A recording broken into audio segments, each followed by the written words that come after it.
Thank you guys for joining me here on the last segment of today's show. Just to go over a quick recap here of the final wildcard game from this past weekend, looking at the Bills and the Broncos game, right?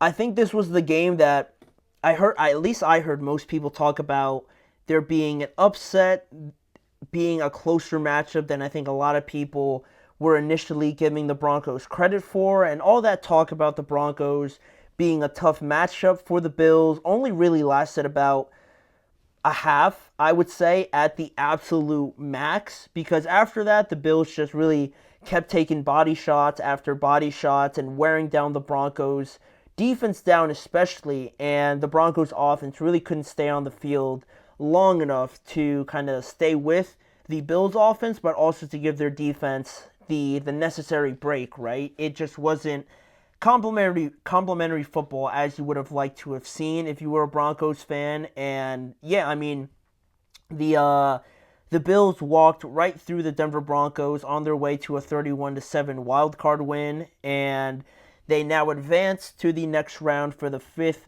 straight season, and we'll get a chance to see the Baltimore Ravens again, this time in Buffalo, where, if you recall, back to week 4, these two teams, the Ravens and the Bills, met back in week 4, but the Ravens pretty much dominated from the word go all the way until the end on a 35-10 victory in Baltimore last time. So this time it'll be played in Buffalo, and it's also the second playoff meeting between the Bills and the Ravens. The first one was back in 2020 where the Bills won that game 17-3. So it's been about, I guess, 5 years, right, technically, because we're in 2025 since they last met. So it's going to be a lot different, right, because of Derrick Henry and the development we've seen. But we're going to give our thoughts on that towards the end of this segment. Just more on this game here for now.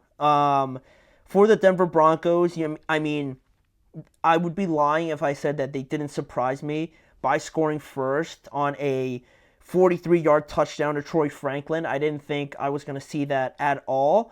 But that's where, everything was pretty much held up after that point, because after that, the Broncos punted 4 times.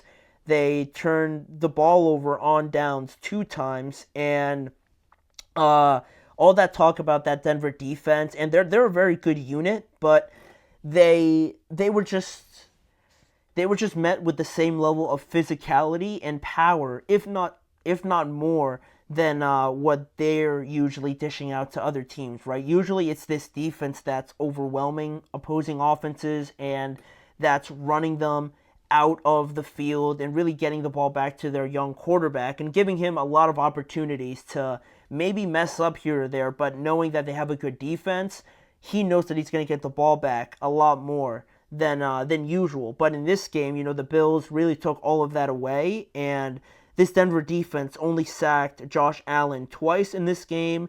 The Bills only punted 1 time in this game, and they scored on 6 of their first 7 drives in this game as well. So they were really hitting on all cylinders, and this Broncos defense couldn't do too much to stop that, and as well, the Broncos offense too.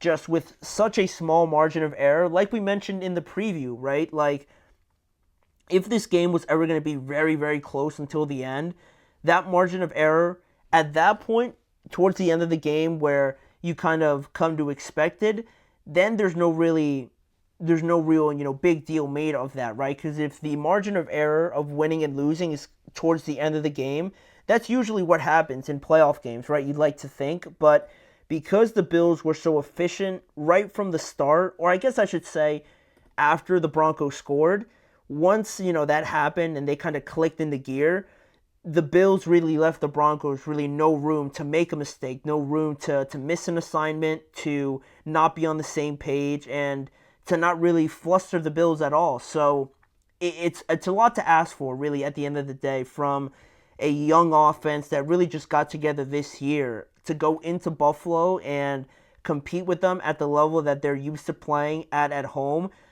I just felt like it was going to be too much, and I think that was pretty clear in this 31-7 game. So, to the Bills' credit, though, if you want to talk about efficiency and just being overwhelming, Josh Allen was 20 of 26 on the day. He had 272 passing yards, 2 touchdowns, and 46 rushing yards as well, where James Cook also was I guess, the most impactful player, skill-based position player for the Bills. He had 120 rushing yards and 1 touchdown.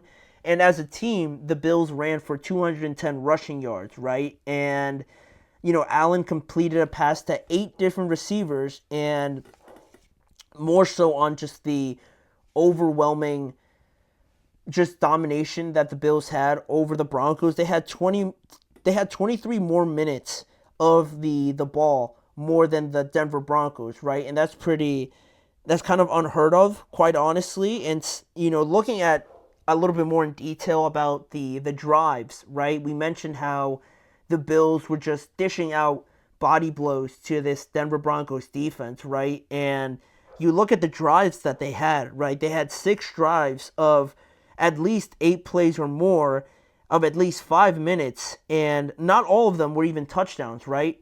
But they still were impactful, because even if the Bills are not getting 3 points, it's still a long time on the field for that Broncos defense, right? If you're out there for that long, multiple times, it gets extremely tiring, right? You can only be out there with your starters, right? Your main pass rushers and guys like that for so long before you start rotating guys in, especially on that defensive line, especially when the Bills are rotating in like 4 different running backs, and they just keep getting first downs after first downs after first downs, and never really being in a spot where they're in second and long and third and long, where you could really use like Jonathan Cooper and Nick Bonito to come and pressure Josh Allen. They were never really in those situations. So now you take those guys out of their element, and they got a run block, and they get extremely tired doing that, and now they go off the field, and maybe when you find yourself in a passing situation,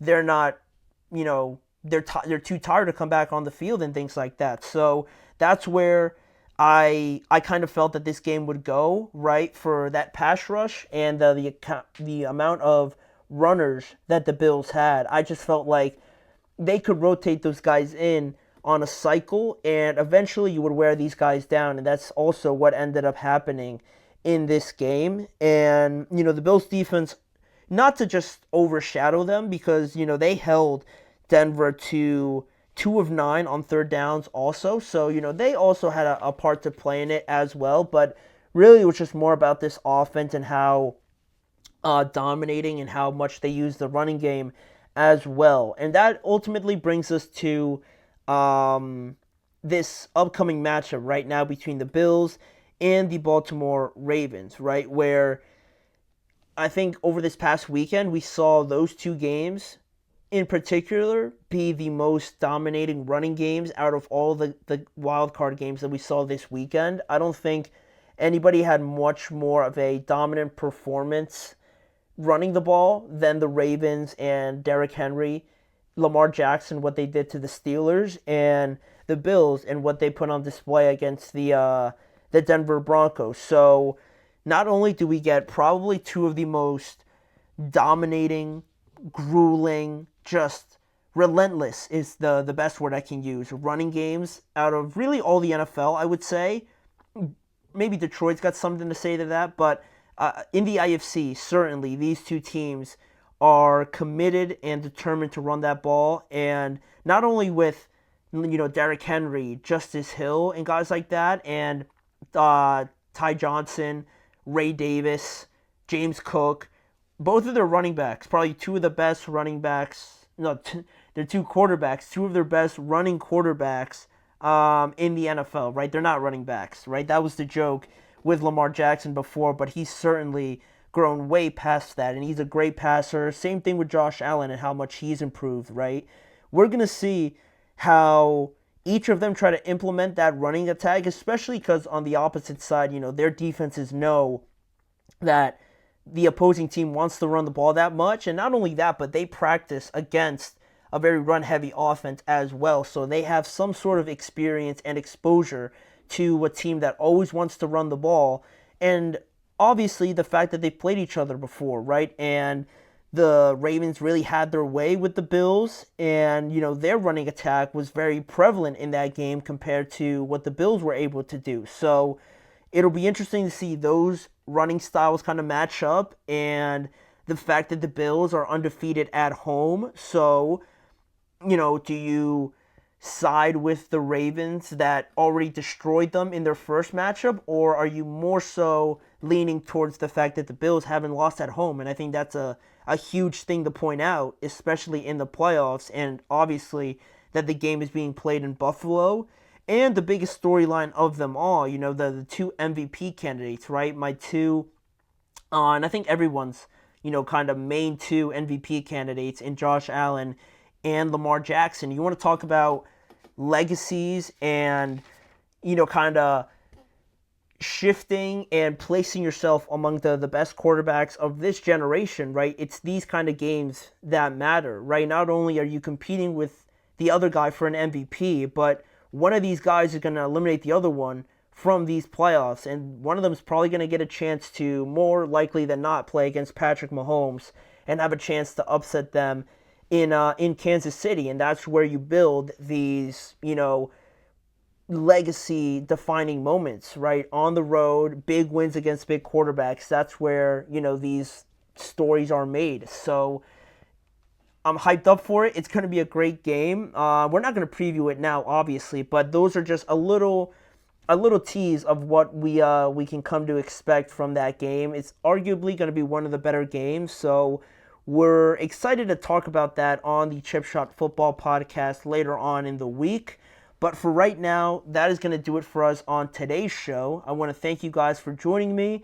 Please remember to like, follow, and subscribe to the show, as well as following the network on all forms of social media. And if you want to see more of the Chip Shot Football podcast, you can see more content around the NFL on both YouTube channels, the GSMC Sports Network channel and the GSMC Podcast Network channel, where there's more coverage around the NFL, like the previews, the breakdowns, the breaking news, all the head coaching news now that we're heading into the offseason, all of those sort of things you can find on both of those channels. And for right now, I'll see you guys tomorrow, back here again at 6:30 p.m.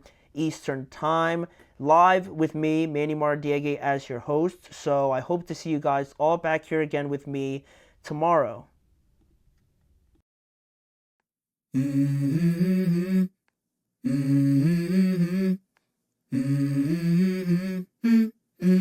Let's go. I wake up to a little bit of drool on my pillow, feel like it's gonna be a bad day. Yeah, I'm tired of shit, and the coffee ain't hit yet, damn, ain't that great. I don't wanna go to